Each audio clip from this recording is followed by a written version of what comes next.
আজকে আমি আবার করতে চলেছি একটা ইয়েলো ফুড চ্যালেঞ্জ। তাই জন্য সকাল সকাল ইয়েলো গেঞ্জি পরে রেডি হয়ে গেছি। এই চ্যালেঞ্জটা দিয়েছে নিনারা, তো চলো এই চ্যালেঞ্জটাও কমপ্লিট করা যাক।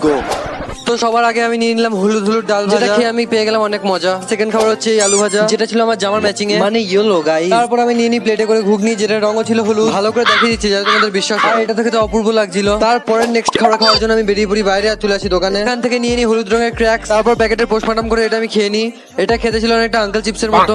তারপরে ইয়েলো খাবারের জন্য আমি চলে আসি স্টেশন, আর এখান থেকে নিয়ে নিই হলুদ বিস্কুট। বিস্কুটটা দেখতে সুন্দর হলেও খেতে কিন্তু খুবই বাজে। এটা আমার অবস্থা পুরো। তারপরে নেক্সট খাবার হচ্ছে আমার প্রিয় এই পাপড়। ভর করা পাপড় বেশ ভালোই লাগে। তারপরে খাবারের জন্য আমাকে আবার দোকান যেতে হয়। দোকানে এসে আমি নিয়ে নিই হলুদ হলুদ ঘটি গরম। তো এই টেস্টি ঘটি গরম শেষ করে আমি এখন যাই আমার লাস্ট আর ফাইনাল খাবার খেতে। তো সাইকেল চালিয়ে আমি চলে আসি মিষ্টির দোকানে। এতগুলো ঝাল মশলাদার খাবার খাওয়ার পর চ্যালেঞ্জটা শেষ করা যাক মিষ্টি মুখ দিয়ে। আমার শেষ খাবার হচ্ছে এই হলুদ রঙের লাড্ডু, যেটাকে আমি আমার চ্যালেঞ্জটা পূরণ করলাম। আর তোমরা যাওয়ার আগে কমেন্টে নেক্সট কালারটা বলে দিয়ে যাও।